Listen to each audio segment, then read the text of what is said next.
Hello everyone, स्वागत है आपका एक और नई वीडियो में। आज हम जो है क्लास 11 का चैप्टर नंबर 7 है, भौतिक भूगोल के मूल सिद्धांत की जो बुक है हमारी, उसका चैप्टर नंबर 7 है जिसका नाम है भू आकृतियाँ और उनका विकास। इसका हम जो है पार्ट 2 करने वाले हैं, क्योंकि पार्ट 1 मैंने आपको पहले ही करा दिया है। अगर आपने उस पार्ट को नहीं देखा है तो इस वीडियो को देखने के बाद आप उसको भी देख सकते हैं। उसका लिंक मैं जो है डिस्क्रिप्शन में दे दूंगा, आप वहां से देख सकते हो। और ये जो पार्ट 2 है, इसके बाद एक और पार्ट आएगा पार्ट 3। उसके बाद ये पूरा चैप्टर आपका जो है सॉल्व हो जाएगा, क्योंकि मैंने आपको पहले ही बता चुका हूँ कई बार, एज यू नो कि ये जो चैप्टर है बहुत ज़्यादा लेंथी है। ठीक है, इसीलिए हमने इसको 3 पार्ट्स में कवर करने का डिसीजन लिया है। ठीक है, ताकि इसको हम अच्छी तरीके से समझ सकें।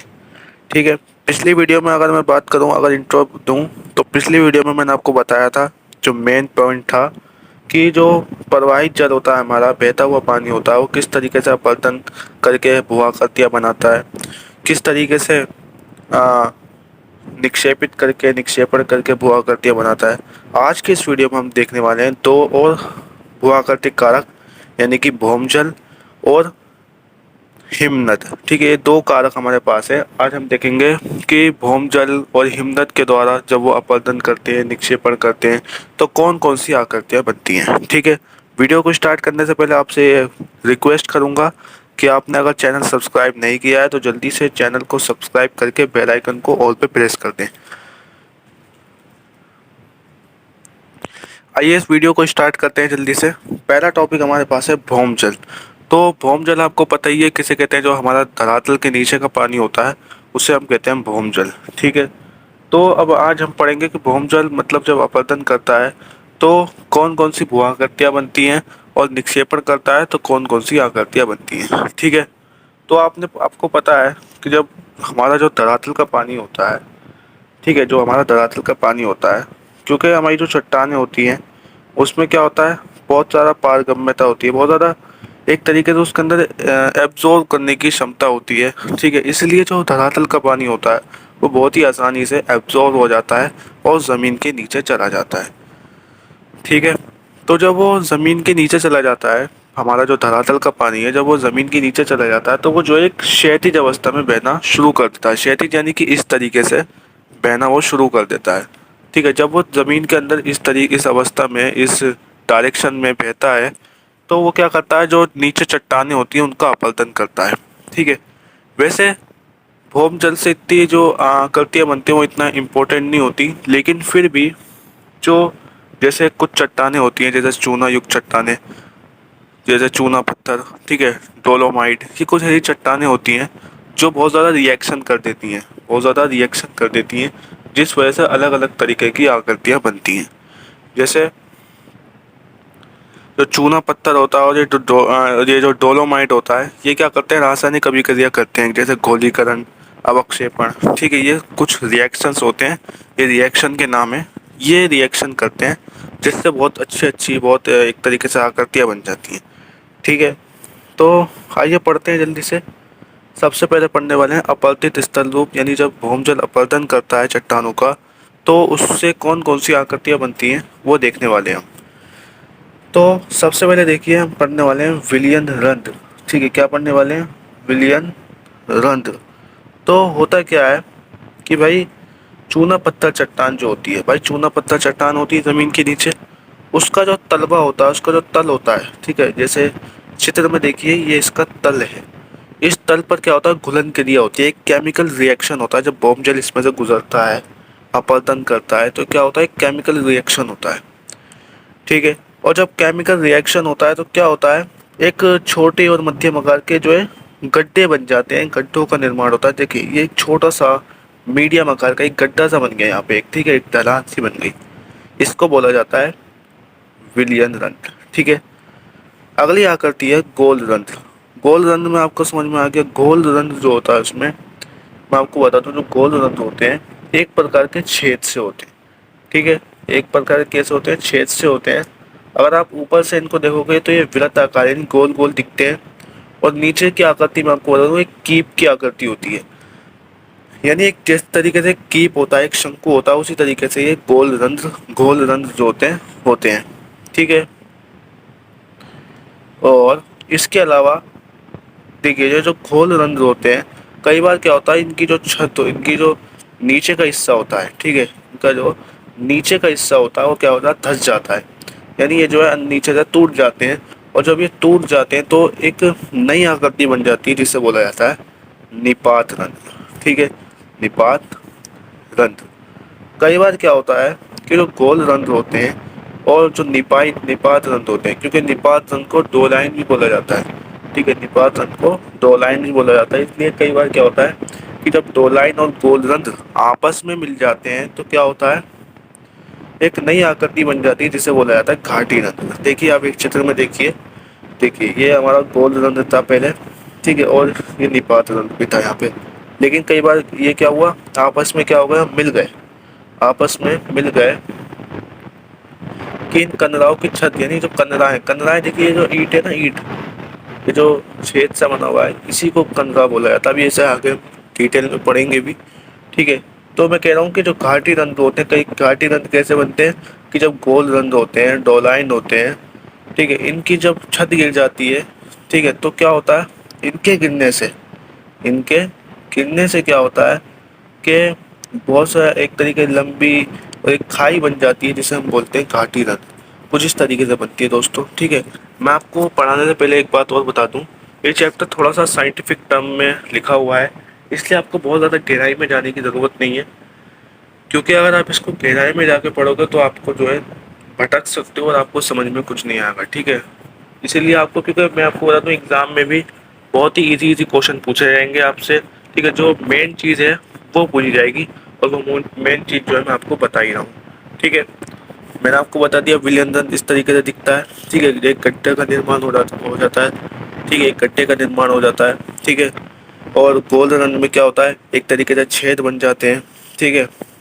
निपात रंग में क्या होता है कि जब गोल रंग की जो छत होती है, जो नीचे का हिस्सा होता है, जब वो धंस जाता है तो फिर एक निपात रंग जैसी आकृति बन जाती है।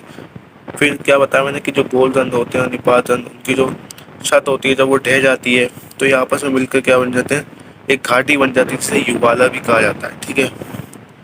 अब पढ़ते हैं हम लैपिस। अब ये लैपिस क्या होता है, आप देखिए, जो ये घाटी है ना, कहानी की तरह समझना है आपको बिल्कुल। अब ये जो घाटी बनी है, घाटी किससे बनी है, गोल रन और डोराइन जो है, इनके आपस में मिल जाने से। ठीक है।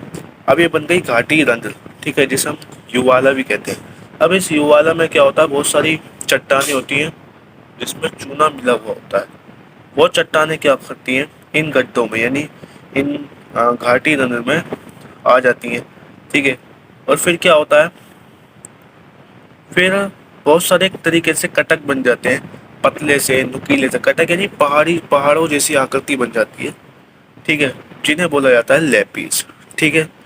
हालांकि इसमें चित्र में नहीं दिया गया, लेकिन मैं आपको बता दूं कि जो हमारी घाटी रंध्र है, देखिए ये हमारा युवाला।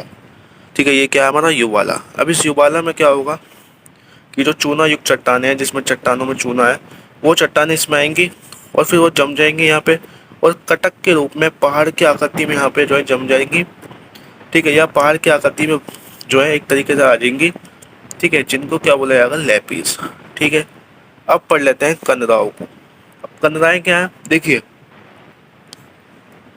सबसे पहले देखते हैं कनराओं का निर्माण कहाँ होता है, ये देखते हैं पहले। देखिए, कनराएं जो होती हैं, ऐसे प्रदेश जहाँ चट्टानों के एकांतर संस्तर हो, यानी चट्टानों के एकांतर संस्तर का मतलब है कि जहाँ पे शेल पाया जाए, बालू पाया जाए, पत्थर पाया जाए, क्वार्जाइट पाया जाए, वहाँ पे क्या हो कि जहाँ पे शेल, बालू, पत्थर, क्वार्जाइट, ये एकांतर संस्तर पाए जाएं, और इन्हीं के बीच में, यानी शेल, बालू, पत्थर, क्वार्जाइट, इन्हीं के बीच में क्या हो, चूना पत्थर या डोलोमाइट चट्टान जो होती है, जो बहुत ज़्यादा क्रियाशील होती है, वो भी पाई जाए, तो क्या होता है, कंदराओं का निर्माण होता है। ठीक है। अब कंदराएं क्या होती हैं ये भी समझो। देखिए, होता क्या है, पानी क्या आता है, पानी धरातल से नीचे आता है। ठीक है, क्षैतिज अवस्था में फिर बहता है। क्षैतिज अवस्था में जब पानी बहता है तो उससे क्या होता है, जो चूना चट्टानें होती हैं वो घुलने लगती है, और जब वो घुलने लगती है तो क्या होता है, बहुत बड़े बड़े लंबे लंबे छोटे तंग तंग और बड़े बड़े जो है एक रिक्त स्थान बन जाते हैं, खाली जगहें बन जाती हैं, जिन्हें बोला जाता है कंदराएं। देखिए यहाँ पे आप देखिए फोटो, ठीक है, ये हमारी जो ये गड्ढा सा बन गया, खालिस्तान बन गया ना, देखिए दिख रहा है खालिस्तान, इसी को बोला जाता है कंदराएं। ठीक है। अब आते हैं निक्षेपित स्थल, यानी जब भूमजल के द्वारा निक्षेपण होता है कणों का, तो उससे कौन कौन सी आकृतियां बनती हैं। तो मैं आपको मेनली बता दूं कि जो निक्षेपित स्थल रूप बनते हैं भूमजल के द्वारा, वो सारे जो है कंदराओं के अंदर ही बनते हैं।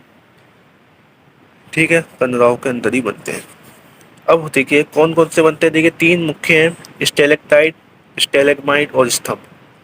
अब देखिए फोटो में पहले आप देखिए स्टेलेक्टाइट कैसा दिखता है। देखिए ये हमारा स्टेलेक्टाइट होता है। ठीक है, ये जो ऊपर से लटके हुए हैं, और ये जो नीचे हैं लगभग लगभग इसी की तरह है, लेकिन इनको बोला जाता है स्टेलेग्माइट। ठीक है, और तीसरा देखिए हमारा ये स्तंभ है। ठीक है, तो ये मेनली आपको मैं आपको बता दूं बहुत ही आसान है। ये तो क्या है इसमें, देखिए ये जो स्टेलेग्माइट होते हैं, ये एक तरीके से लटकते हुए हिम स्तंभ की तरह दिखते हैं, देख सकते हैं भाई, लटके हुए हैं और एक तरीके से जो है हिम होती है, बर्फ होती है, बर्फ की तरह लग रहे हैं। ठीक है, लग रहे हैं लेकिन है नहीं। ठीक है, और ये क्या होते हैं, ये आधार पर, यानी ये जो इनका ये आधार क्या है, ये इनकी छत क्या है। ठीक है, ये कंदरा की छत तो है, इस छत के पास अगर देखा जाए तो ये मोटे होते हैं। ठीक है, और अगर अंत में देखा जाए तो ये कैसे होते हैं, पतले हो जाते हैं, नुकीले हो जाते हैं। ठीक है, अगर हम स्टेलेग्माइट की बात करें तो ये फर्शों से ऊपर की तरफ बढ़ते हैं। देखिए फर्श से, ये फर्श है कंदरा का, इससे ऊपर बढ़ रहे हैं। ठीक है, ठीक है। अब ये बनते क्यों है स्टेलेग्माइट, जो है क्या होता है कि कंदराएं जो होती है, ये कंदराएं होती है, इनकी छत से क्या टपकता पानी टपकता है। ये कंदरा की छत है, यहाँ से पानी टपका, और पानी के टपकने से क्या बनती है, स्टेलेग्माइट बनते हैं। और माना जाता है ये जो जो पानी टपकता है इसमें क्या होता है, चूना मिला हुआ होता है, जिससे ये बनती है। ठीक है, अब स्तंभ कैसे बनते हैं, देखिए स्तंभ कैसे बनते हैं, जब ये स्टेलेक्टाइट और स्टेलेग्माइट जब आपस में मिल जाते हैं, जब ये आपस में मिल जाते हैं स्टेलेक्टाइट और स्टेलेग्माइट, तो स्तंभ बन जाते हैं। ठीक है, इसी को स्तंभ बोलते हैं। देखिए आप चित्र में भी देख सकते हैं। अब देखते हैं हिमनद। अब हिमनद आपको पता है कि पृथ्वी पर परत के रूप में हिमप्रवाह, भाई जो बर्फ की चादर है उसी को हिमनद बोलते हैं। ठीक है, या फिर जो पर्वतीय ढाल होती हैं, ठीक है, उन ढालों से घाटियों में जो बर्फ का एक प्रवाह होता है, उसी को हिमनद बोला जाता है। ठीक है, भाई हिमनद का मतलब क्या होता है, जो बर्फ की नदी होती है, एक तरीके से बर्फ की नदी कह सकते हैं इसको। ठीक है, ठीक है, इसको बर्फ की नदी कह सकते हैं। तो अब इसका जो प्रवाह होता है, यानी ये जो बहती है हिमनद, क्योंकि नदी तो बहती है, नदी तो बहुत स्पीड में बहती है, लेकिन ये जो हिमनद होती है ना, ये थोड़ी कम स्पीड में बहती है। ठीक है, ठीक है, इसके प्रकार भी हैं, जैसे महाद्वीपीय हिमनद, महाद्वीपीय हिमनद जो मैदानों में बहती है, और घाटी हिमनद जो पहाड़ों में बहती है, घाटियों में बहती है। ठीक है, अब इससे अपवर्तित स्थलों में नहीं, जब ये अपवर्तन करती है हिमनद, तो कौन कौन सी आकृतियां बनती हैं। पहली है सर्क।